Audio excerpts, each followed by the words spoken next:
Hello everyone, I'm Kripa Sankar Pandey and you are watching Legal Narrative. In this session, we are going to discuss the most important MCQs of the Constitution of India 1950, which is going to be relevant and useful for any competitive examination, whether it is civil services or any legal field examination, whether it is a law entrance examination or judicial service examination. So let's begin. हमारा पहला question है, after Indian independence who represented provisional parliament. Provisional parliament को किसने represent किया? सब लोग answer बताओ। लोकसभा ने, पार्लियामेंट ने, राज्यसभा ने, कॉन्स्टिट्यूंट असेंबली ने किया। डी ऑप्शन सबका सही है। Next question, what was the name of the India first legislature. India के फर्स्ट लेजिस्लेचर का क्या नाम था? कॉन्स्टिट्यूंट असेंबली था, बिल्कुल सही है। इस वीडियो में आज हम लोग इस टेस्ट में पूरे कॉन्स्टिट्यूशन को सॉल्व करेंगे। सब लोग बहुत डिलीजेंटली बैठोगे, किसी को भी घबराने की, हड़बड़ाने की कोई ज़रूरत नहीं है, राइट। अगर कोई सोच रहे हो कि हम हड़बड़ा जाएंगे, भाग जाएंगे, सो जाएंगे, तो भाई वो आपकी जिम्मेदारी है। आप लोग जा सकते हो, सो सकते हो, जो भी करना है कर सकते हो, लेकिन जितनी हमारी जिम्मेदारी है कि हम आपको पूरे टेस्ट को सॉल्व करा दें, फुल लेंथ टेस्ट सॉल्व करा दें, तो हम अपनी पार्ट पे कर रहे हैं, राइट। अगर आप लोग चाहते हो कि इसका आपको लाभ मिले तो आप पूरी रात में, जब तक ये टेस्ट ख़त्म नहीं हो जाता है, हमारे साथ देखो, हम भी तो जाग रहे हैं ना आपके साथ, तो आप भी जाग सकते हो ना। कि सिर्फ मेरा ही काम है कि हम पढ़ाएं। लीगल नैरेटिव ने अगर गारंटी ले ली है तो सिर्फ लीगल नैरेटिव करेगा, आप कुछ नहीं करोगे। आपकी भी उतनी ही जिम्मेदारी है, ओके। तो क्या करोगे? बैठे रहोगे और पूरे क्वेश्चन को सॉल्व करोगे। Next question is, during what period constituent assembly of India worked. Constituent assembly of India किस सन से किस सन के बीच में काम की है? तो 1947 से 1949 के बीच काम की है। C is the right answer. Next question, the chairman of the constituent assembly was. Chairman कौन था कॉन्स्टिट्यूएंट असेंबली का? Doctor Rajendra Prasad was the chairman. Permanent chairman ये थे, और टेम्पोररी चेयरमैन कौन थे? कमेंट सेक्शन में बताओ, सब लोग कमेंट सेक्शन में बताओ जल्दी से। Next question is, the first constituent assemblies meeting held on 9th of December 1946 was presided over by. बिल्कुल सही, श्री सच्चिदानंद सिन्हा, जिसका आंसर अभी आप लोगों ने पिछले क्वेश्चन में देने की कोशिश की थी। डॉक्टर एस.एन. सिन्हा और Sachchidananda Sinha, okay. Next question is, the idea of forming the constituent assembly of India was contained in the. किस उसमें कंटेंट है इसका आइडिया? बिल्कुल सही, कैबिनेट मिशन प्लान में उसका कंटेंट था। Next question, who presented the objective resolution in the constituent assembly. किसने ऑब्जेक्टिव रेजोल्यूशन को पेश किया? जवाहरलाल नेहरू साहब ने किया। A is the right answer. Next question, who was the first speaker of the free India first legislature that is constituent assembly? बताओ। बिल्कुल, G V. Mavalankar साहब थे, G V. Mavalankar. Next question, in the constituent assembly how many total number of amendments were proposed in the draft constitution. कितने amendment propose किए गए थे?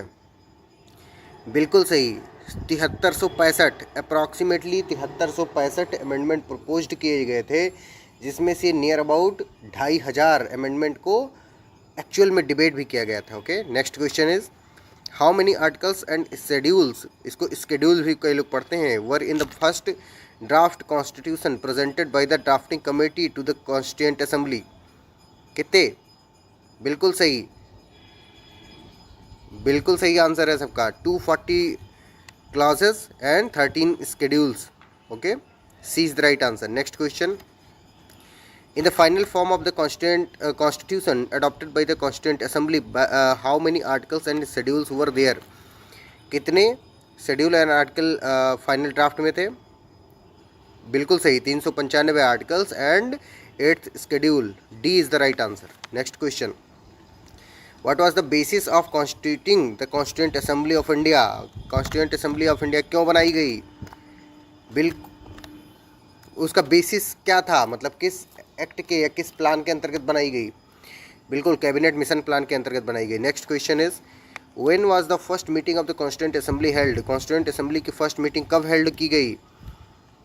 बिल्कुल सही, 9 दिसंबर 1946 को की गई। Next question, For how many years, months and days did the Constituent Assembly work on the Constitution of India? कितने दिनों तक इसने वर्क किया? 2 साल 11 महीने 18 दिन। A is the right answer, 2 साल 11 महीने 18 दिन। Next question is, how many visitors came to witness the proceeding of the constituent assembly? कितने लोग कॉन्स्टिट्यूंट असेंबली की प्रोसीडिंग देखने के लिए आए लगभग? उस समय जो कॉन्स्टिट्यूशन बन रहा था कितने लोग लगभग आए? 53,000 लोग विजिट किए थे। ओके, इतनी बात समझ आ गई सब। Next question is which of the following not been taken from the British constitution? British constitution से क्या नहीं लिया गया है बताओ? बिल्कुल सही, फंडामेंटल राइट ब्रिटिश कॉन्स्टिट्यूशन से नहीं लिया गया, और सब कुछ ब्रिटिश कॉन्स्टिट्यूशन से लिया गया, यानी parliamentary form of government, single citizenship एवं प्रेरोगेटिव रेट्स। रेट्स अपने कॉन्स्टिट्यूशन के किस आर्टिकल में प्रोवाइडेड है?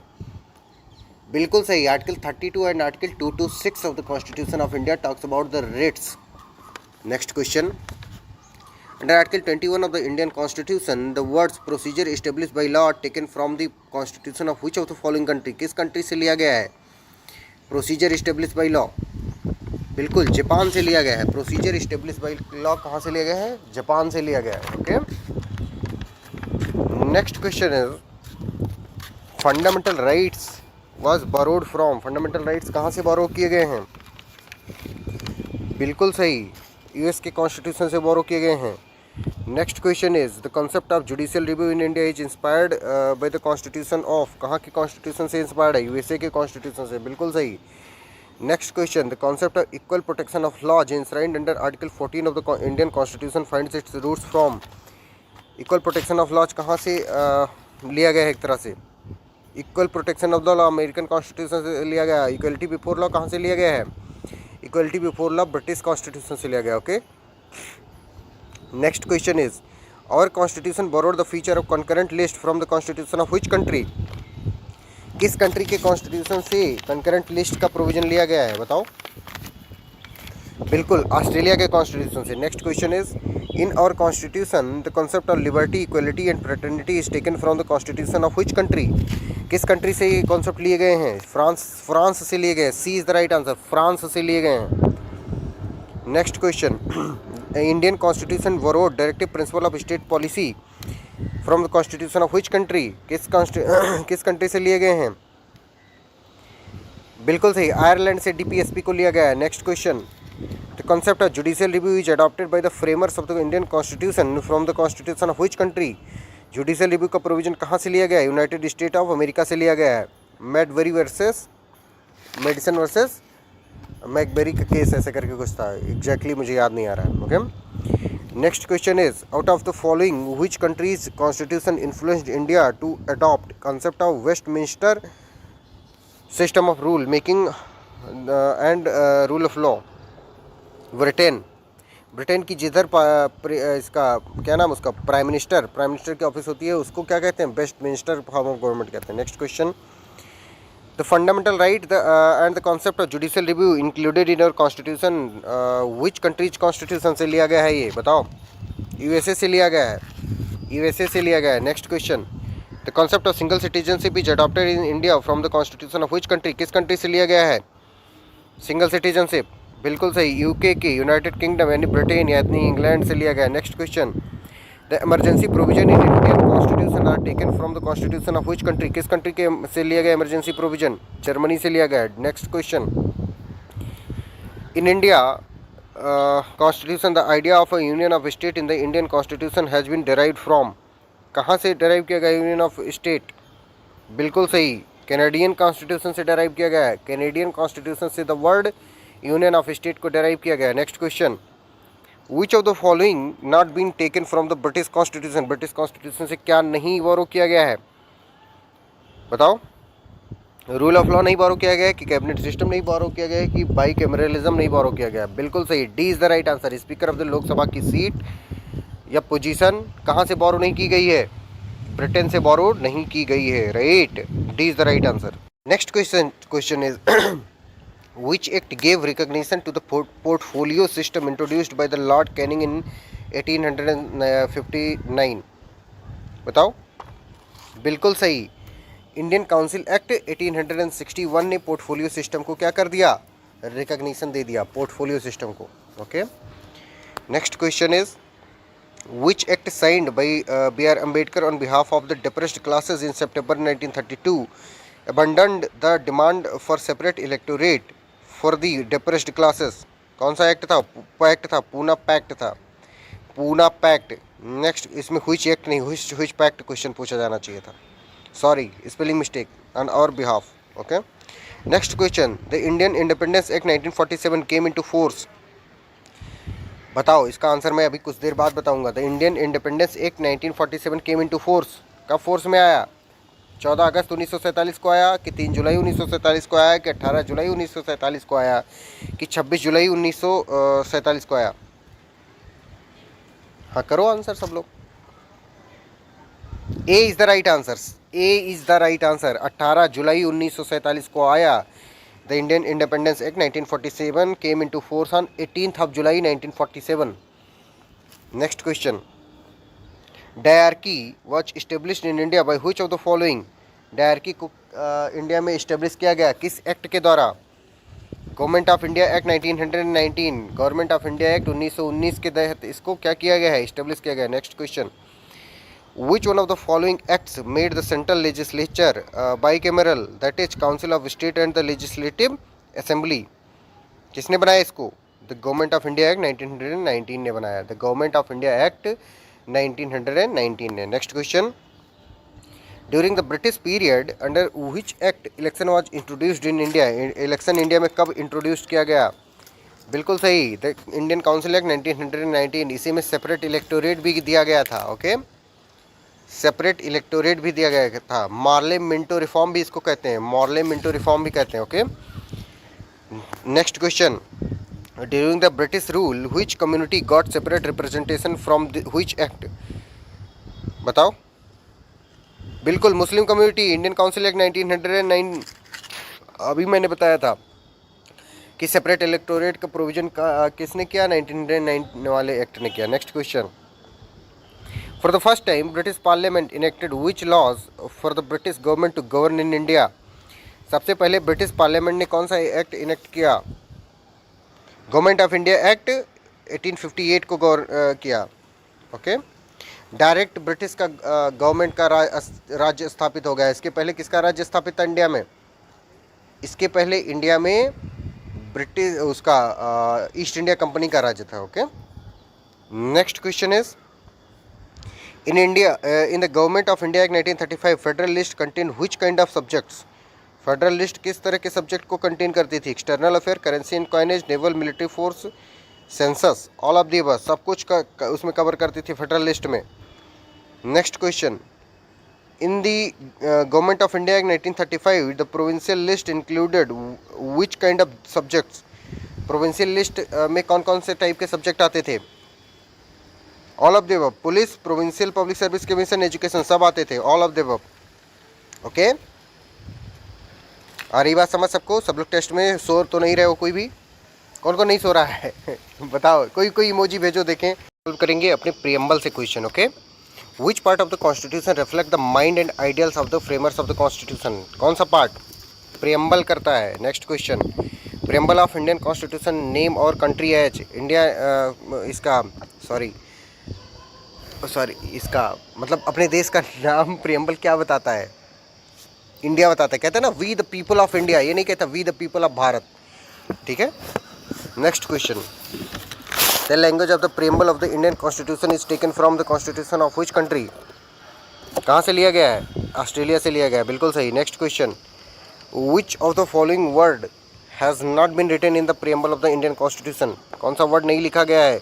Sovereign, socialist, democratic, Indians, Indians नहीं लिखा गया है। Next question, we the people of India having solemnly resolved to constitute India into a great country की country having religious value की sovereign, socialist, secular, democratic republic। C is the right answer, sovereign, socialist, secular, democratic republic। okay, next question, legal sovereignty in India resides in the constitution itself and not in the we the people of India। this ideology was expressed in, कहाँ पे इस चीज़ को express किया गया? केशवानंद भारती में express किया गया कि legal sovereignty in India resides in the constitution itself and not the people of India.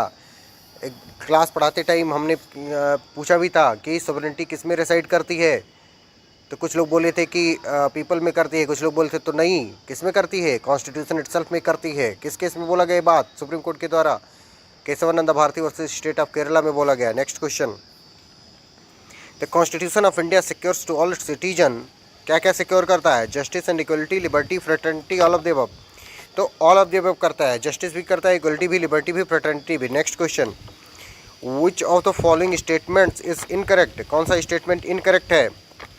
बिल्कुल सही, the preamble embodies the intention of the founding fathers and objectives of the constitution. कौन सा स्टेटमेंट इनकरेक्ट है? Preamble is the key to the understanding of the mind of the founding father, the preamble embodies the ideals, hopes and faith of the aspiration, the preamble embodies the intention of the founding. Intention कुछ नहीं उसमें करता है। Okay, C is the right answer. Preamble embodies the intention of the founding fathers and objective of the, yes ये भी include करता है, तो नन ऑफ द अबव, इसमें कोई भी इनकरेक्ट नहीं है। ओके, इसमें कोई भी इनकरेक्ट नहीं है। पूछ रहा है कौन सा स्टेटमेंट इसमें इनकरेक्ट है, तो इसमें कोई सा भी ऑप्शन इनकरेक्ट नहीं है, राइट। किसी को इसमें कोई भी डाउट नहीं होना चाहिए, ठीक है। Next question, the solemn resolution in the preamble of our constitution is made in the name of, किसके नेम पे बनाया गया ये बात? बिल्कुल सही, we the people of India, we the people of India having solemnly resolved to constitute India India sovereign socialist, ठीक है, we the people of India. Next question, the Indian constitution has borrowed the ideas of preamble from the, किस constitution से बोरो किया गया ये idea? Constitution of USA से बोरो किया गया। Next question, consider the following objectives stated in the preamble of the constitution, equality of status and of opportunity, fraternity, assuring the dignity of the individual, justice, social, economic and political, liberty of thought, expression and belief. What is the correct order in which these finds place in the preamble? Preamble कितने लोगों को याद है? Answer करो,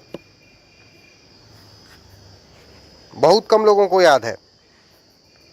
बिल्कुल सही, D is the right answer, D is the right answer. Liberty of thought, expression, belief, faith and worship.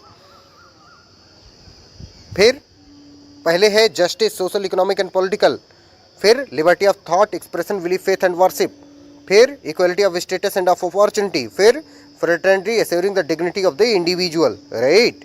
Next question is the correct combination of the concept of justice under preamble of the Indian constitution is, क्या है उसका combination? Social, economic and political, social, economic and political, D is the right answer. Next question, in which case it was held by the Supreme Court that preamble is the basic structure of the Constitution? Preamble is not the basic structure of the Constitution. However, the key terms of the preamble are the basic structure of the Constitution. किस case में कहा गया? Kesavananda Bharati versus state of Kerala में कहा गया है। ये हमसे गलती हो गई है, प्रेम्बल इज बेसिक स्ट्रक्चर नहीं है, प्रेम्बल के कुछ की टर्म बेसिक स्ट्रक्चर है, right. Next question, in the preamble of the Constitution of India, the word secular was incorporated by, secular word कब से incorporate किया गया? 42nd Amendment Act से, जिसको मिनी कॉन्स्टिट्यूशन भी कहा जाता है। Next question, the word secular used in the preamble of the Constitution of India means, secular का मतलब क्या है? The state has no religion of its own. Number B, all religions are treated equally. Number C, the state has no common religion. D is the right answer, A और B दोनों सही हैं। Next question, who among the following has said that the preamble is an epitome of basic feature of the constitution? किसने कहा? बिल्कुल, justice Mudholkar ने बात बोली कि the preamble is the epitome of the basic structure of the constitution, right. Next question, in the case of Golaknath versus state of Punjab, it was remarked that our preamble contains in a nutshell its ideals and inspiration. Who was the judge? जज कौन था Golaknath case में? बिल्कुल सही, justice Subba Rao was the judge. Justice Subba Rao was the judge who said that preamble contains in the nutshell its ideal and inspirations. Next question, the text of the preamble of the Constitution of India aims to secure, क्या secure करना चाह रहा है? The dignity of the individual and unity and integrity of the nation को secure करना चाह रहा है। Next question, in which case the Supreme Court declared that the preamble is part of the Constitution? किस केस में बोला ये बात? Kesavananda Bharati versus state of Kerala में बोला। Next question, which one of the following statement is more correct? more correct पूछ रहा है। preamble of the Constitution is part of the Constitution and can be amended under Article 368. ये ज़्यादा सही है कि preamble of the Constitution is not a part of the Constitution and cannot be amended, कि ये सही है कि अगला है कि preamble is part of the constitution and can be amended only if no change in the basic structure is made. कि अगला है कि preamble can be amended by the parliament simply by an objective resolution. C is the right answer. Preamble को change किया जा सकता है but उसके जो की टर्म है, जो बेसिक स्ट्रक्चर फॉर्म करते हैं, उनको चेंज नहीं किया जा सकता है, राइट। किसी के दिमाग में अगर कोई डाउट आ रहा हो तो डाउट तुरंत पूछो, या तो आकर के व्हाट्सएप ग्रुप में पूछो जल्दी से। Okay, next question. The preamble of the Indian constitution is, Indian constitution का प्रियम्बल क्या है? A part of the constitution है and can be use in the interpreting other provisions of the constitution in case of ambiguity. Next question. which among the words appears first in the preamble of the constitution of India? constitution of India के उसमें सबसे पहले क्या आता है बताओ? बिल्कुल सही, जस्टिस आता है, जस्टिस आता है, justice. Next question. preamble of the constitution was amended and the words sovereign, socialist, secular and democratic republic were substituted for sovereign democratic republic। Wide कब ये ऐसा किया गया बताओ? बिल्कुल सही, 42nd कॉन्स्टिट्यूशनल अमेंडमेंट एक्ट से किया गया है। Next question. By which amendment the word secular and socialist were included in the preamble? कौन सा अमेंडमेंट एक्ट था वो? 42nd था, 42nd amendment act. Next question. By the 42nd amendment act 1976 the following words have been added to the preamble to the constitution of India. अपने preamble को सिर्फ एक बार अभी तक अमेंड किया गया है, और वो कब था? 42nd amendment act 1976। ओके, और उससे 3 वर्ड जोड़े गए थे। कौन कौन से? Socialist, secular and integrity. Socialist, secular and integrity. C is the right answer, right. हमारा नेक्स्ट क्वेश्चन है कि article 1 of the constitution of India declares India as, India को कैसा वो डिक्लेयर करता है? तो इंडिया को यूनियन ऑफ स्टेट डिक्लेयर करता है, यूनियन ऑफ स्टेट डिक्लेयर करता है। Next question is one of the following articles describe the republic of India as a union and not as a federation, though the words are India that is Bharat shall be a union of state. बताओ। Article 1। Next question. In Indian constitution the idea of a union of state in the Indian constitution has been derived from, कहाँ के किस constitution से बात ली गई है? Canadian constitution से ली गई। Next question. बहुत इंपॉर्टेंट क्वेश्चंस हैं, सब लोग एकदम अच्छे से सॉल्व करोगे, और कोई जिसको नींद लग रही हो ठंडे पानी से मुंह धो करके आओगे, या एक हरी मिर्च रखे रहोगे उसको खा लिया करोगे जिसको नींद आए, ठीक है। नींद तो खैर मुझको भी आ रही है, कोई बात नहीं, सोएंगे नहीं, ओके। जब तक तोड़ेंगे नहीं तब तक छोड़ेंगे नहीं, right. India that is Bharat shall be a union of state. Next question. The union of India consist of, union of India में क्या क्या कंसिस्ट करते हैं? States, union territories, acquired territories, कि all of the above? All of the above. D 1, 2 and 3 सब कुछ करते हैं। Next question. The name of the union given in the constitution is India that is Bharat, India और Bharat. Next question. India और भारत नहीं, India and Bharat दोनों होना चाहिए, और गलत लिख दिया हम लोग। Next question is under which article of the constitution of India constitution parliament can create a new state? Parliament किस आर्टिकल के अंतर्गत न्यू स्टेट को क्रिएट कर सकती है? Article 2। Next question. Creation of a new state requires कैसी majority चाहिए? Simple majority चाहिए bye the constituent assembly. Next question. हाँ, कॉन्स्टिट्यूशनल अमेंडमेंट, सिंपल मेजॉरिटी से कॉन्स्टिट्यूशनल अमेंडमेंट करके एक नया स्टेट बनाया जा सकता है। Next question is power of the power to constitute new states and determination of its boundaries vest in, किस में वेस्ट करता है? द पार्लियामेंट ऑफ इंडिया में करता है waste. Next question. Through which amendment of the constitution of India Sikkim was included in the union of India? कौन से उससे सिक्किम को इंक्लूड किया गया? बिल्कुल 36th amendment, 36th amendment act. Next question. According to constitution of India which among the following is empowered to establish the new states? कौन है empower new state को एस्टेब्लिश करने के लिए? Parliament of India.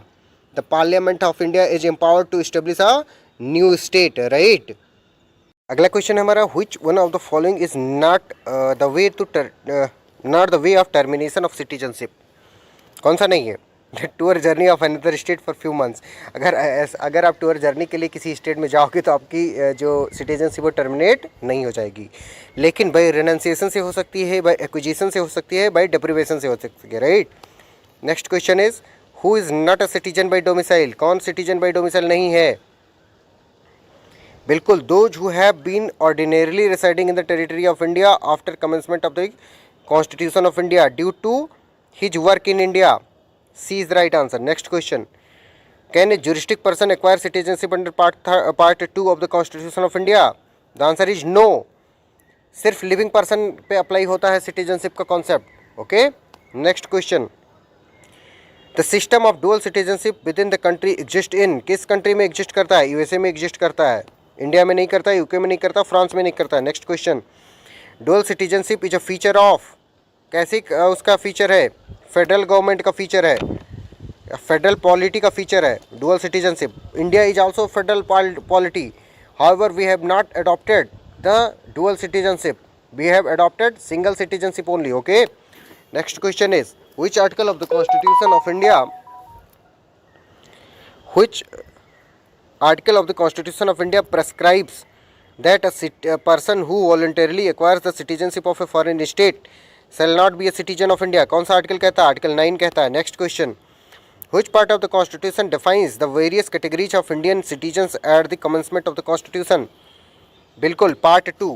हम इसलिए इतना फास्ट करवा रहे हैं, कुछ भी एक्सप्लेन नहीं कर रहे हैं, क्योंकि ये रिवीजन के लिए है और फुल लेंथ करवाना है, तो ज़्यादा आपका टाइम वेस्ट नहीं करना चाहते। Okay, next question is single citizenship in India has been taken from which country, किस कंट्री से लिया गया है? ब्रिटेन से लिया गया है। Next question, when a person lost his citizenship in India, कब एक पर्सन अपनी सिटीजनशिप खो देगा?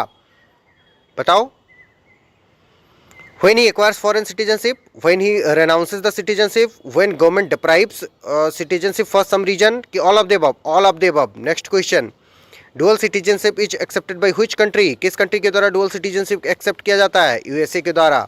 ओके, किसी को कोई डाउट?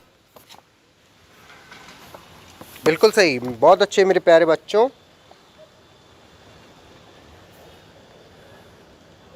हम directive principles of state policy के क्वेश्चन सॉल्व करेंगे, जिसका पहला क्वेश्चन है, the directive principles of state policy are included in which part of the Indian constitution, किस पार्ट में है? पार्ट डी में है। अब आप लोग सोच रहे होंगे कि हमने फंडामेंटल राइट के क्वेश्चंस क्यों नहीं सॉल्व किए? फंडामेंटल राइट के क्वेश्चन इसलिए नहीं सॉल्व किए गए हैं क्योंकि फंडामेंटल राइट के ऑलरेडी क्वेश्चंस करवाए जा चुके हैं in detail. They were much more important, बहुत ज़्यादा इंपॉर्टेंट थे, इसलिए उनको क्लब नहीं किया गया है। ठीक है, उनके वीडियोस देखने के लिए आप कॉन्स्टिट्यूशन का टेस्ट 1, 2, 3, 4, 5 तक देख सकते हो जा करके, बहुत इंपॉर्टेंट है वो, बहुत ज़्यादा इंपॉर्टेंट है। ओके, इसलिए उनको क्लब नहीं किया जा रहा है। Next question is the directive principles of state policy has been borrowed from, कहाँ से बोरो किया गया है? आयरलैंड से बोरो किया गया है। Next question, the directive principle of state policy are incorporated in the following articles, किसमें? आर्टिकल 36 से 51 तक। The directive principles of state policy are, directive principles of state policy क्या है, कैसा है इसका नेचर? नॉन जस्टिसेबल है, नॉन जस्टिसेबल है। Next question, the binding force behind the directive principles of state policy is, binding force क्या है? Public opinion है, पब्लिक ओपिनियन है। Next question, which article of the constitution of India states that provisions of part 4 of the constitution of India would not be enforceable by any court? Article 37 कहता है ये बात कि part 4 that is directive principle of state policy of the constitution of India would not be enforceable by any court. Next question, directive principles of state policy are the conscience of the constitution which embody the social philosophy of the constitution. This was described by, किसके द्वारा describe किया गया है? ग्रेनविले Austin के द्वारा describe किया गया ये बात, फिर से ध्यान से पढ़ लो। Directive principles of state policy are the conscience of the constitution which embody the social philosophy of the constitution. This was described by Grenville Austin. Next question, what are the directive principles of state policy? Directive principles of state policy क्या हैं? The principles that are expected to guide the state in the good governance of the country. B is the right answer. Next question, what is the aim of the directive principles of state policy of the constitution? क्या है इसका aim? To establish a welfare society. Okay, welfare society नहीं, welfare state. Next question, identify the wrong statement regarding directive principles out of the following. Identify कहाँ से करना है बताओ? Identify करना है हमें। On the violation of these by the state the courts can issue writ. ये रॉन्ग है, ये गलत है। डीपीएसपी के वायोलेशन पे कोई भी रिट अपनी सुप्रीम कोर्ट या हाई कोर्ट इश्यू नहीं कर सकती। क्यों नहीं कर सकती? Because they are non justiciable, they are non-justiciable. Next question is, the directive principles of state policy is infringed. अगर इन्फ्रिंज हो जाता है तो क्या है? There is no remedy by judicial proceeding. इसकी कोई जुडिशियल प्रोसीडिंग के द्वारा रेमेडी नहीं है. नेक्स्ट क्वेश्चन इज, स्टेटमेंट 1 है हमारा, directive principles of state policy are not enforceable by any court. Number B, directive principles of state policy are fundamental in the governance of the country. बताओ. बिल्कुल, both statements are correct. Both statements are correct. Next question, though the directive principles of state policy contained in the constitution are not enforceable by any court, yet they are, फिर भी ये क्या हैं? Fundamental in the governance of the country हैं. Fundamental in the governance of the country हैं. Next question is, according to the constitution of India which of the following are fundamental for the governance of the country? कौन? Directive principles of state policy. Next question is, in which one of the following cases were the provisions of the Constitution 42nd Amendment Act which gave precedence to all or any directive principles of state policy over the fundamental right invalidated by the Supreme Court? कौन सा case था? कौन सा case था? बताओ. Minerva mill versus union of India. Minerva mill versus union of India 1981. Next question, the enforcement of fundamental directive principles of state policy primarily depends on, किस पे depend करती है? Resources available with the government या state. Resources available with the state. Next question, out of the following which one is not object of the directive principles of state policy? कौन सा object नहीं है directive principles of state policy का? बताइए. बिल्कुल, to establish religious state नहीं है. और क्या क्या है? To ensure living wages to the workman, to establish welfare state, to ensure democracy at grass root level. इसी के वजह में पंचायती राज सिस्टम के द्वारा 73rd and 74th constitution amendment के द्वारा हमारे देश में क्या लाई गई है? पंचायत राज की व्यवस्था लाई गई है. Next question is, the term justice in article 38 of the Indian constitution is used to indicate, क्या इंडिकेट करने के लिए की गई है? बताओ. बिल्कुल, social, economic and political justice को इंडिकेट करने के लिए की गई. Next question, social, economical, political justice की बात और कहाँ पे की गई थी? ऑप्शन में, सॉरी उसमें बताओ सब लोग, फिर आगे बढ़ूंगा, नहीं तो नहीं बढ़ूंगा. बताओ बताओ, जल्दी बताओ. बिल्कुल सही, प्रियम्बल में की गई थी social, economic and political justice की बात. Next question is, the directive principles are, directive principles क्या हैं? नॉट जस्टिसेबल हैं, yet fundamental in the governance of the country हैं, या ये नॉट जस्टिसेबल है. Next question is, which of the following directive principles is socialistic in nature? Socialistic principle क्या है? Equal pay for equal work to all, protection of the health of the workers, prevention of concentration of wealth and the means of protection. कि all of the above? All of the above. D is the right answer. Okay, ठीक है, समझ आ रहा है सबको? Solve करेंगे fundamental duties से क्वेश्चन, राइट? तो फंडामेंटल ड्यूटीज लाई इन किस पार्ट में है? इनकी लाई करती है, बताओ सब लोग. बिल्कुल, पार्ट 4 कैपिटल ए में लाई करती है. Next question is, in which article fundamental duties are provided? किस आर्टिकल में फंडामेंटल ड्यूटी प्रोवाइड की गई है? 51 कैपिटल ए में प्रोवाइड की गई है. Next question, article 51 capital A of the constitution of India provides for, क्या प्रोवाइड करती है? Organisation of agriculture and animal husbandry. C is the right answer. सब कुछ प्रोवाइड करती है, मैं यही चेक कर रहा था. फंडामेंटल ड्यूटी और फंडामेंटल ड्यूटीज में सब कुछ आ जाते हैं. कौन कौन सा है? Promotion of international peace and security, organisation of agriculture and animal husbandry, protection of monuments and places and objects of national importance. सब कुछ इंक्लूड आते हैं फंडामेंटल ड्यूटीज में. Next question is, fundamental duties are given in, के कहाँ पे दिए हुए हैं fundamental duties? Article 51 capital A में दिए हुए हैं. Next question is, the fundamental duties of Indian citizens are, कहाँ पे हैं? बिल्कुल, added by the to the constitution by 42nd amendment act. Emergency के टाइम पे सरदार स्वर्ण सिंह कमेटी के द्वारा रिकमेंड की गई थी. Okay, next question is, the number of fundamental duties under the Indian constitution is, कितने फंडामेंटल ड्यूटीज हैं कॉन्स्टिट्यूशन में? 11. Next question, to protect and improve the natural environment including forest, lake, rivers and wildlife and to have compassion for living creatures is for every citizen of India. क्या है ये? Fundamental duty, fundamental duty है. Next question is, which of the following is not the fundamental duty of every citizen of India? क्या fundamental duty नहीं है every citizen of India की? बताओ। बिल्कुल, to confess guilt and ensure justice, ये fundamental duty नहीं है, बाकी सब क्या है?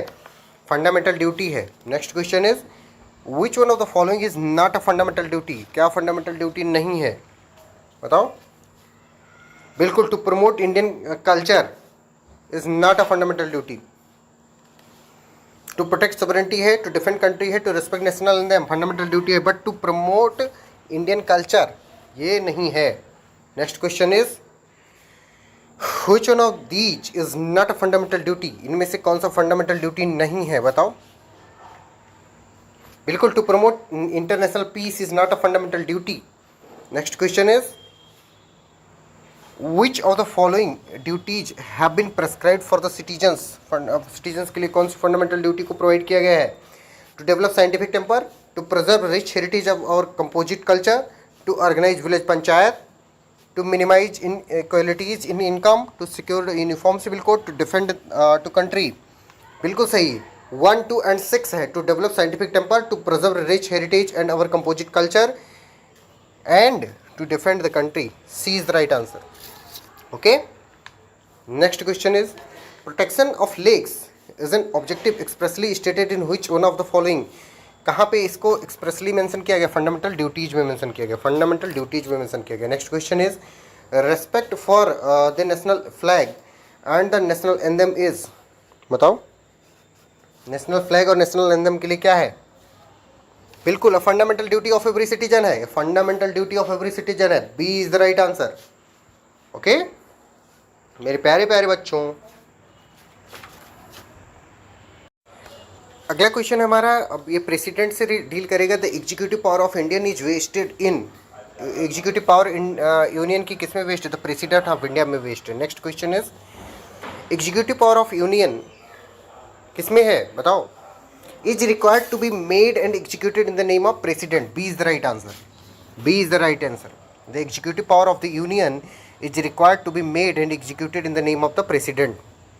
अगर स्पीड ज़्यादा हो रही हो तो घबराने की ज़रूरत नहीं है, सब लोग सुन लो, और जो लोग फास्ट आंसर कर पा रहे हो आंसर कर लो। Okay, next question is the president of India shall be elected by? President of India को इलेक्ट कैसे किया जाता है? Members of the electoral college, members of the electoral college से। नेक्स्ट क्वेश्चन असर्शन है हमारा, the constitution vest the executive power of the union in the president of India. Reason है इसका, the president of India is the constitutional head of the state.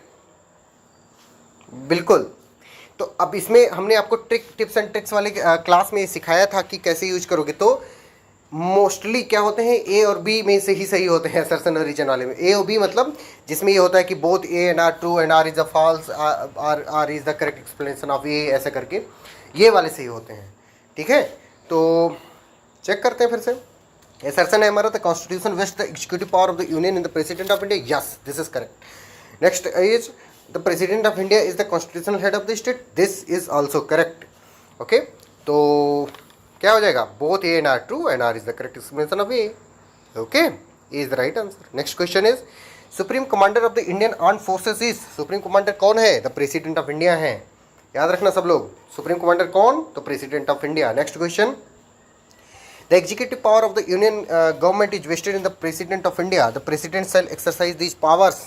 कैसे exercise करेगा? Vest तो कर दिया गया, आइदर डायरेक्टली और through officer subordinate to him. C is the right answer. लंबा वाला आंसर सही होता है। ट्रिक में बताया नहीं बताया? बिल्कुल, टिप्स एंड ट्रिक्स वाली क्लास किसने किसने अटेंड की थी जी? उसमें मैंने खूब अच्छे से लाइव जो क्लास थी तो उसमें खूब अच्छे से एक्सप्लेन किया था, लेकिन जो लाइव नहीं कर पाए थे उनके लिए मैंने ऑडियो रिकॉर्ड की थी। Next question is election of the president is by way of? Election of president कैसे होता है? बाई इनडायरेक्ट इलेक्शन से होता है, बाई इनडायरेक्ट इलेक्शन से होता है। Okay, next question is the oath is administered to the president of India by? Oath president of India को किसके द्वारा एडमिनिस्टर की जाती है? चीफ जस्टिस ऑफ इंडिया के द्वारा एडमिनिस्टर की जाती है। Next question is the president of India is elected by an electoral college which will consist of? उसमें कौन कौन से लोग होंगे? बताओ। बिल्कुल, all the elected members of the both the houses of the parliament and legislative assemblies of the states. D is the right answer. Next question is right to stand for election to parliament, ये कैसे right है? B, it is only a statutory right, it is only a statutory right. Next question is the legal power और position of the president of India is, legal power और position president of India की कैसी है? The same as the English constitution, जैसे England में कौन है? राजा हैं, उसी तरह से लीगल पोजीशन इंडिया में प्रेसिडेंट की है, जैसे वहाँ के किंग और क्वीन की होती है।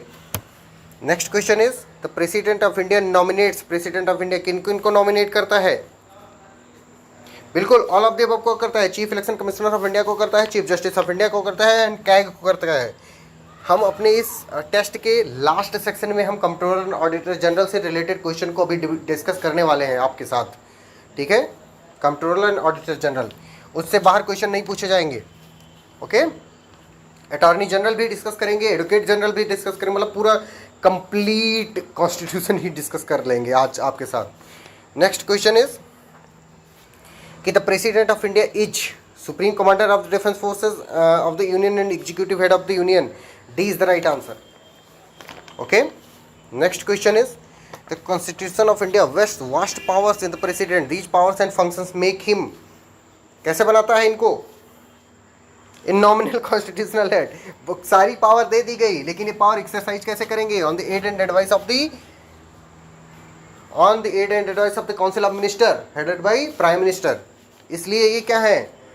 रबड़ के टट्टू हैं इनका कोई मतलब नहीं है, इनको पावर तो देगी, एक हाथ से दी गई, दूसरे हाथ से छीन ली गई, ये कहते हुए कि ये पावर तो तुम्हारे पास, खाना तो तुम्हारे सामने रखा है, लेकिन तुम उसे खा नहीं सकते। तब तक नहीं खा सकते जब तक आपको कहा नहीं जाए कि लो खा लो, ओके? तो वो वाला हाल अपने किसका है? प्रेसिडेंट का है। पावर खूब है, उनको खूब सारी पावर है, लेकिन वो पावर एक्सरसाइज नहीं कर सकते without the aid and advice of the council of minister. Next question is which of the following is part of the electoral college for the election of the president what does not participate in the proceeding for his her impeachment, कौन है बताओ? बिल्कुल the state legislative assembly, ये electoral college के तो part होते हैं, but they are not the constituent of the membership when there is a proceeding of impeachment of the president of India, right, under article 61 of the constitution of India. Next question is which one of the following does not constitute the electoral college for electing the president of India? कौन नहीं करता है? elected members of the legislative council, legislative council के कैसे भी member हो, चाहे elected हो चाहे नॉमिनेटेड हो, कैसे भी मेंबर लेजिस्लेटिव काउंसिल के इलेक्टोरल कॉलेज का पार्ट नहीं होते। Next question is who does not have the right to vote in the election of president of India, किसके पास राइट टू वोट नहीं है इलेक्शन में ऑफ प्रेसिडेंट में वोट करने का, बताओ?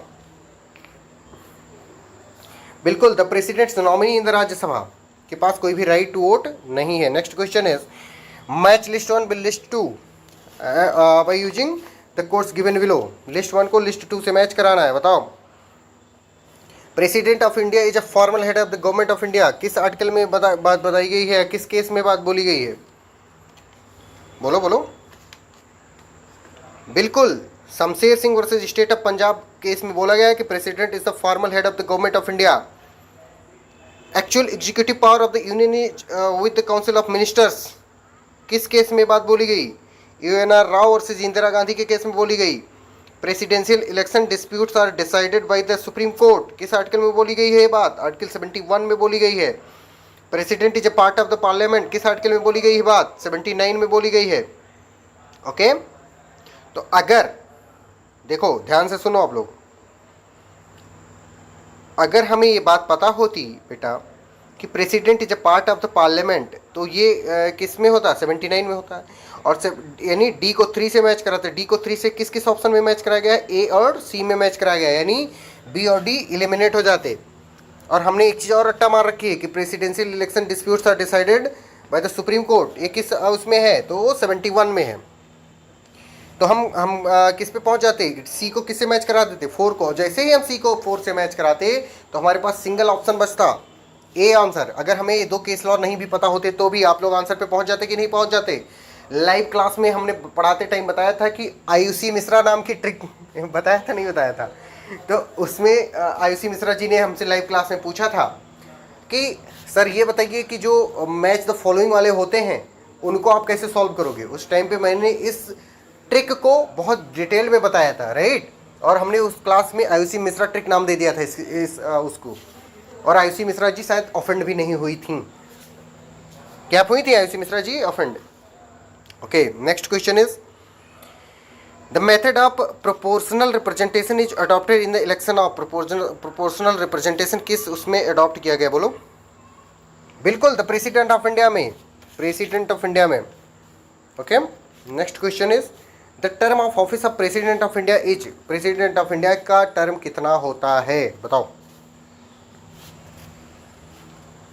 बिल्कुल, 5 साल from the date of, 5 year from the date of his entering upon his office. B is the right answer, B is the right answer. Okay,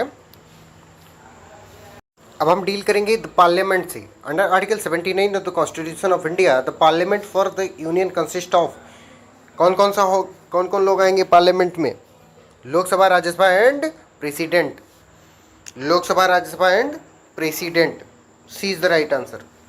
next question, under article 3 of the constitution of India the parliament may by law form a new state the will for the purpose shall be introduce in the parliament except on the recommendation of, किसकी recommendation की जरूरत होगी? तो president of India की recommendation की जरूरत होगी article 3 में। Next question is the Rajya Sabha which is the upper house of the parliament has a maximum strength of, कितनी मैक्सिमम स्ट्रेंथ हो सकती है उसकी? 250, 250। Next question is the speaker of the Lok Sabha enjoys, speaker of the Lok Sabha enjoy करते हैं, क्या चीज enjoy करते हैं ये बताओ? The right to vote only in the case of tie, the right to vote in the case of tie. वैसे speaker of the Lok Sabha के पास राइट टू वोट नहीं होता। Next question is the members of the Rajya Sabha other than nominated members are elected by the, किसके द्वारा elect किए जाते हैं? Elected members of the state legislative assembly के द्वारा इलेक्ट किए जाते हैं। Next question is how many members of the Rajya Sabha retires of the every 2 years, कितने मेंबर रिटायर हो जाते हैं? 1/3 मेंबर रिटायर हो जाते हैं। Next question is who is competent to dissolve the Rajya Sabha, Rajya Sabha को डिजॉल्व कौन करेगा बताओ? प्रेसिडेंट करेगा कि लोकसभा करेगी, प्राइम मिनिस्टर करेगा कि अपने आप डिजॉल्व हो जाएगी कि सारे जो मेंबर ऑफ पार्लियामेंट है मर जाएंगे, बताओ? None of the above, Rajya Sabha is undissolvable, वो डिजॉल्व नहीं की जा सकती। Next question is act of parliament is called, act of parliament को क्या कहा जाता है? इनएक्टमेंट कहा जाता है, इनएक्टमेंट कहा जाता है। Next question is the act comes into the force on the day, कब फोर्स में आता है? बिल्कुल, when it receives the assent of the president और governors as the case may be. Okay,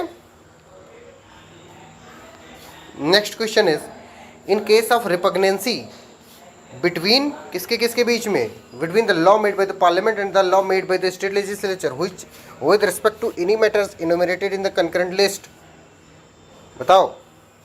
बिल्कुल, article 254 of the constitution lays down parliamentary law shall prevail. आपके important articles की इस लिस्ट में लिखवाया गया है चीज, कॉन्स्टिट्यूशन का नोट्स उठा करके देखो।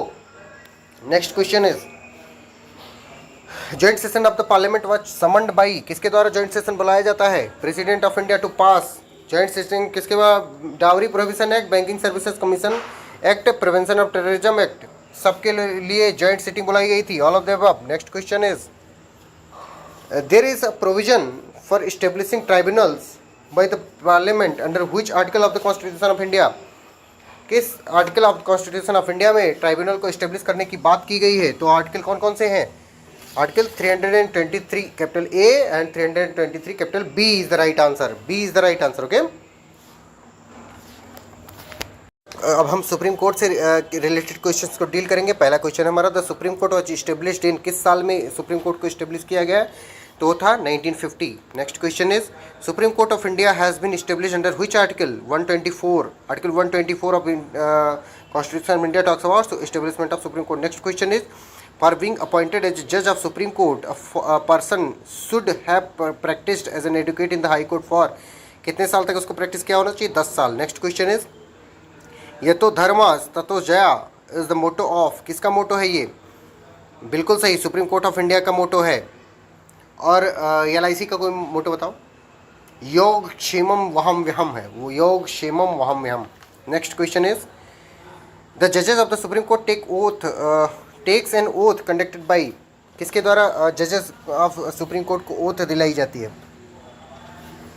बिल्कुल, president or some personnel appointed by him, C is the right answer. Next question is what is the retirement age of the जज of the supreme court, supreme court के जज के रिटायर होने की एज बताओ। बिल्कुल 65 ईयर्स, 65 ईयर्स।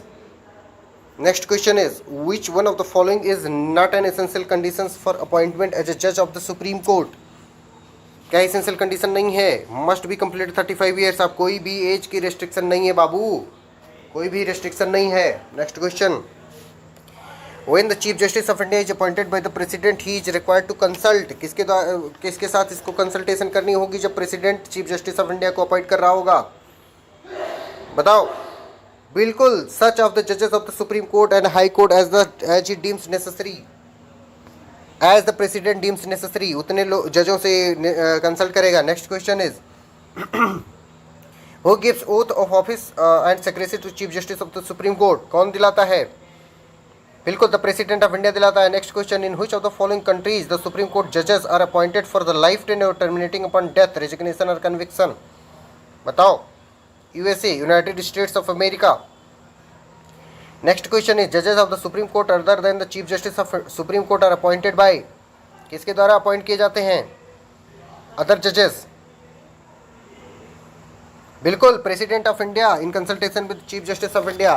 सारे जजेस including the chief justice of India is also appointed by president of India. Okay, next question is a citizen of India can be appointed as जज ऑफ सुप्रीम कोर्ट इफ, कब ये इसको जज of supreme court appoint किया जा सकता है? बताओ।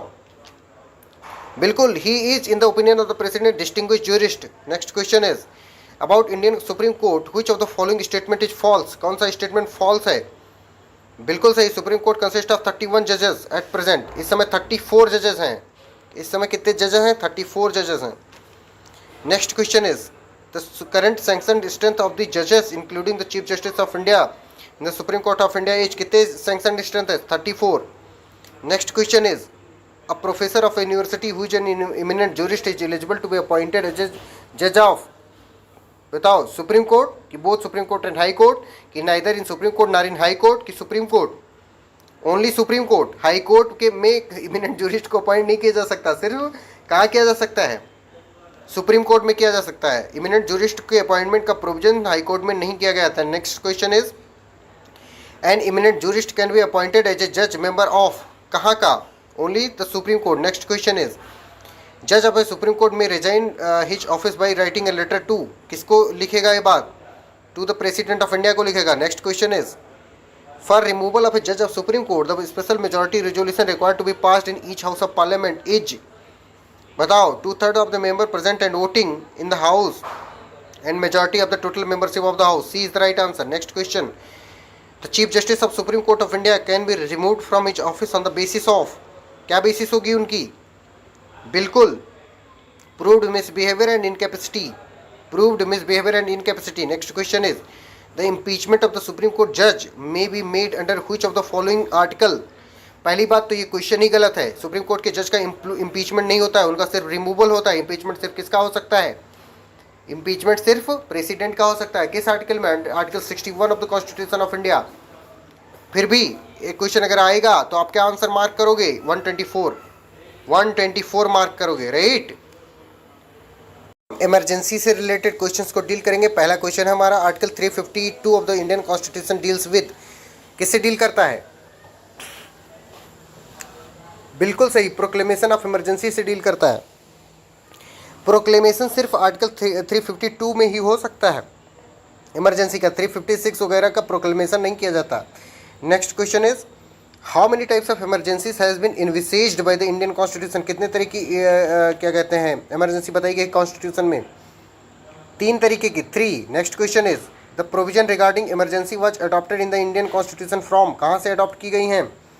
जर्मन कॉन्स्टिट्यूशन से अडॉप्ट की गई है emergency provision. Next question is the president of India can issue a proclamation of national emergency only on the written recommendation of, किसके रिटन रिकमेंडेशन पे कर सकती है? The cabinet consisting of only cabinet minister of the union, C is the right answer. 1975 की जो emergency लगी थी उसमें सिर्फ किसने प्राइम मिनिस्टर ऑफ इंडिया ने कह दिया था कि भैया इमरजेंसी लगा दो, और भैया ने लगा दिया था, भैया ने यानी प्रेसिडेंट ने। लेकिन उसके बाद से 44th कॉन्स्टिट्यूशनल अमेंडमेंट एक्ट आया और उसमें बताया गया कि सिर्फ और सिर्फ प्राइम मिनिस्टर के एडवाइस पर नहीं होगा, कैबिनेट मिनिस्टर्स के जो कैबिनेट होगी वो जब रिकमेंड करेगी। और वर्ड कैबिनेट सिर्फ और सिर्फ एक ही जगह पर अपने पूरे कॉन्स्टिट्यूशन में यूज हुआ है, वो कहाँ है? आर्टिकल 352 में। Okay, next question is under which article of the constitution proclamation of national emergency is declared? किस आर्टिकल में? 352। Next question is who is empowered to proclaim emergency? कौन एम्पावर्ड है इमरजेंसी प्रोक्लेम करने की? The president of India. Next question is which one of the following statement is correct? The president can issue a proclamation of emergency when the decision of the union cabinet for the issuance of such a proclamation has been communicated to him in writing. D is the right answer. Next question is while a proclamation of emergency is in operation, the क्या क्या चीज़ें होंगी? The executive power of the union shall extend to the giving of direction to any state as to the manner in which the executive powers thereof is to be exercised. Number B, the power of the parliament to make laws with respect to any matter shall include the power to make laws on the subject which is not enumerated in the union list. Both सही है, दोनों सही है. Next question is every proclamation issued under article 352 shall be, every जो proclamation issue किया जाएगा article 352 में वो कैसा होगा? Shall be laid before each house of the parliament. Next question is Clause 3 of Article 352 of the Constitution requiring the President to issue a proclamation of emergency only after the decision of the Union Cabinet has been communicated to him in writing was inserted by which constitutional amendment? बताओ कौन सा constitutional amendment होगा? 44th Constitutional Amendment Act होगा 1978. Next question is the proclamation of emergency under Article 352 must be approved by both the houses of the parliament within कितने दिनों के अंतर? Within 1 month from the date of issue. Within 1 month from the date of issue. Next question is the proclamation of emergency under Article 352 when Lok Sabha stands dissolved has to be approved by किसके द्वारा approve की जानी चाहिए? Rajya Sabha. And then it will continue till the reconstitution of the new Lok Sabha which must approve it within 30 days from its first sitting. A is the right answer. Next question is a proclamation of national emergency automatically suspends. क्या क्या automatically suspend हो जाता है? Right to freedom under article 358 और 359 आप लोग पढ़ लोगे, ठीक है. Next question is during the proclamation of emergency the duration of the house of people may be extended by parliament for a period not exceeding कितने दिनों के लिए? 1 year at a time. Next question suspension of provision of article 19 during emergency dealt in किस उसमें deal किया गया? Article 358. अभी मैंने बताया था 358 359 आपको पढ़ना है, right. Next question is under article 358 of the Indian constitution which article automatically becomes suspended on the proclamation of emergency? Article 19. Next question is which under which of the following articles of the President of India have a right to suspend the implementation of the fundamental rights during proclamation of emergency? 359. Next question is बहुत important है, article 359 358 बहुत important है, जरूर पढ़ना इसको. Next question is which of the following articles can not be suspended during proclamation of emergency under article 352 of the constitution of India? Article 20 या 21 का implementation वो सस्पेंड नहीं किया जा सकता. नेक्स्ट क्वेश्चन इज ये वाला भी बहुत इंपॉर्टेंट है. Next question is which one of the following statements is correct? when emergency is in operation the president of India may declare that क्या declare कर सकता है? that all fundamental rights except article 20 and 21 are suspended. all fundamental rights except article 20 21 are suspended. next question is total suspension of article 14 of the constitution can be made under which article? किस article के तहत total suspension किया जा सकता है? Article 359 के अंतर्गत 359. और 358 में किसका सस्पेंशन हो जाता है? आर्टिकल 19 का हो जाता है. ओके, ठीक है. हमारा क्वेश्चन है कि which article provides for personal immunity to the president and governor of official acts? बताओ. आर्टिकल 361. इसको भी इंपॉर्टेंट वाले उसमें लिखवाया गया है. Next question is which article of the constitution of India provides that the president shall not be answerable to any court for the exercise of powers of his office? कौन सा article? 361. Next question the disqualification for appointment in remunerative political post which was provided in article 361 capital B with the constitution 91st amendment act of 2003 states that disqualified members of a house shall also be disqualified to hold any remunerative political post from the date of disqualification to कब से बिल्कुल date of expiry of the tenure of each office. Next question is in the constitution of India disqualification for appointment on remunerative political post is provided in किस article में बात provide की गई है बताओ बिल्कुल 361 कैपिटल बी में provide की गई है 361 कैपिटल बी में प्रोवाइड की गई है. Next question is the right to equality means that no person is above law. Okay to this rule certain exceptions are recognised. State which of the following comes under the exception. President of India, Ambassador of USA, Judges of the High Courts, all of the above. बिल्कुल the President of India. President of India is above the law for the time being के लिए जब तक President. Next question is no criminal proceedings shall be instituted or continued against which one of the following in any court during the term of each office. किसके किसके खिलाफ नहीं चल सकती बिल्कुल President and Governor only 361. Next question is in any direction if any direction are issued by the union government to a state and they have not been complied with which one of the following statement is correct.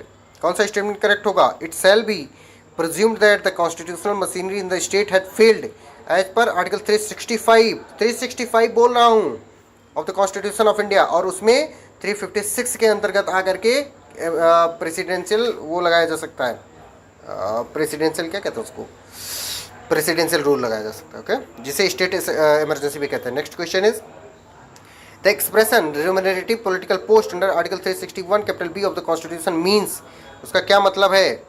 Either ए और B दोनों बहुत बड़े बड़े under the government of India और state government where the salary और remuneration of such office is paid out of the public revenue of the government of India और the government of state. Number B under a body whether incorporated और not which is wholly और partly owned by the government of India or the government of a state and salary or remuneration for such office is paid by such body. D is the right answer. D is the right answer. दोनों सही है. Next question is the bar on the interference by the court in disputes arising out of certain treaties and agreements is provided under which among the following articles of the constitution. किस में provide किया गया है बात 363 में provide की गई है. 363 में प्रोवाइड की गई है कि influence by courts in dispute arising out of certain treaties किस में होगा 363 में. Next question is under which among the following constitutional amendment the recognition granted to rulers of Indian states ceased and privy persons were abolished. बताओ बिल्कुल B is the right answer 26th amendment act. Next question is what is definition of Anglo-Indians under article 366 clause 2 of the constitution of India. Anglo-Indian means a person whose father or any of whose other male progenitors in the male line is or was European descent. Number B who is domiciled within the territory of India and is or was born within such territory of parents habitually resident therein and not established there for temporary purposes only. Both. D is the right answer. D is the right answer. Okay. अगला question है who appoints attorney general of India. Attorney general of India को कौन appoint करता है तो the president of India appoint करता है attorney general of India को. Next question is which of the functionaries can be invited to give his opinion to the parliament. कौन invite किया जा सकता है अटॉर्नी जनरल ऑफ इंडिया किसे legal opinion देने के लिए. Next question is he is the first and highest legal officer of India. Okay The Attorney General of India may take part in the parliamentary proceeding whether he enjoys the parliamentary privileges of a member of the parliament or not.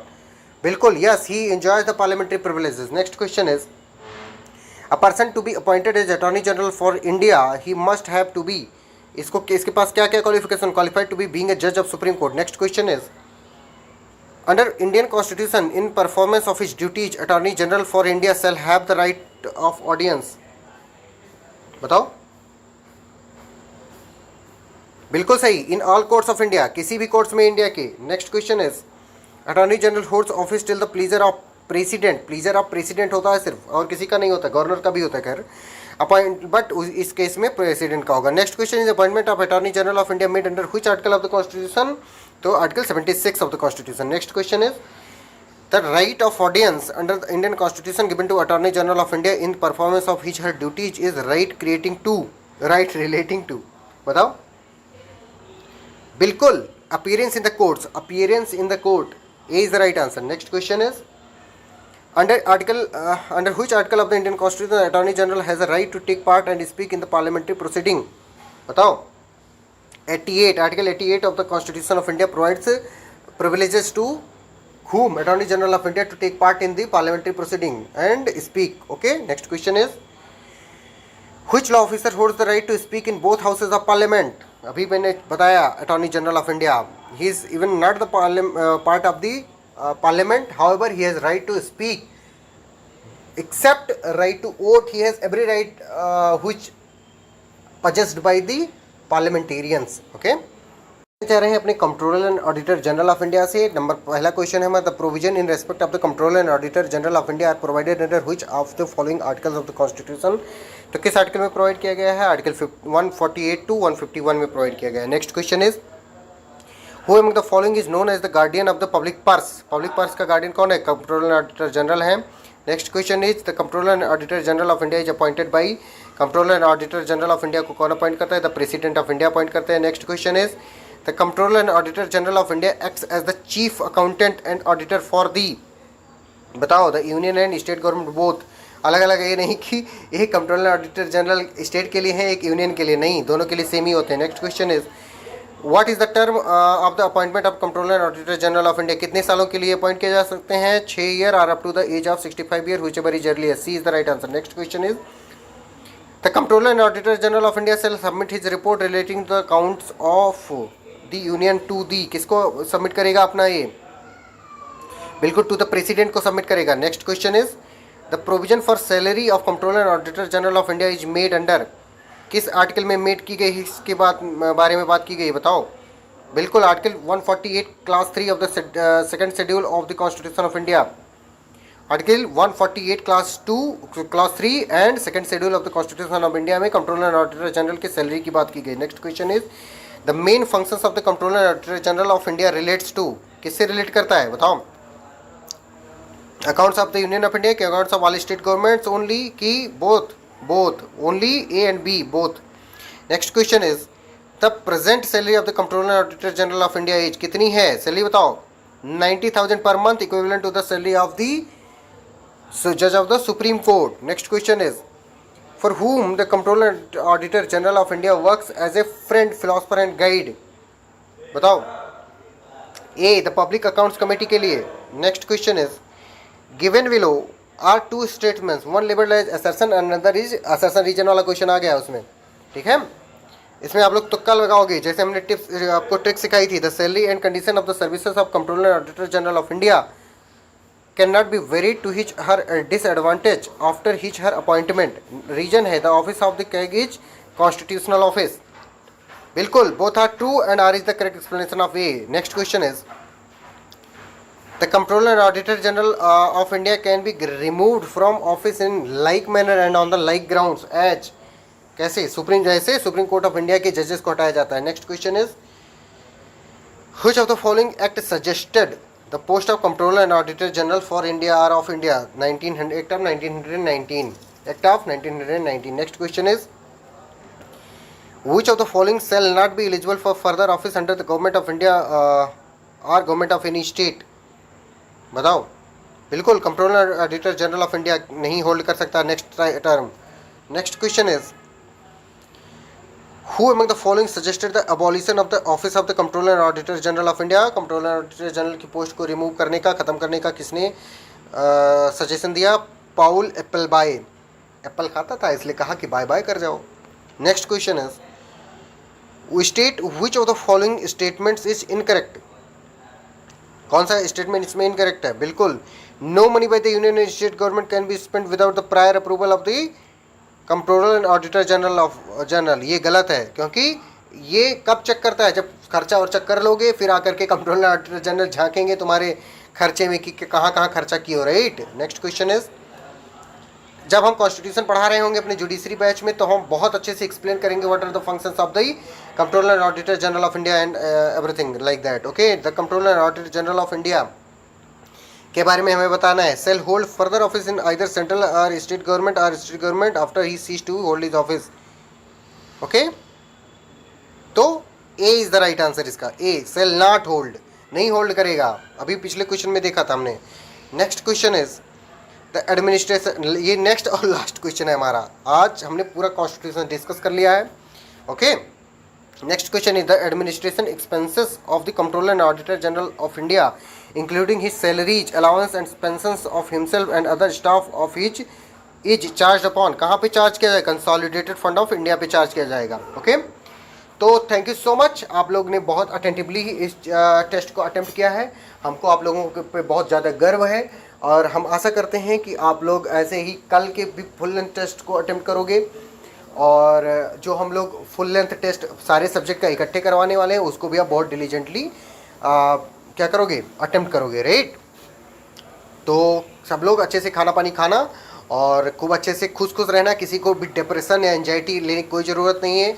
हम जितना पढ़ा रहे हैं इससे बाहर question नहीं आएगा, right. खुश हो सब लोग? चलो ठीक है, good night, bye bye, good night everyone.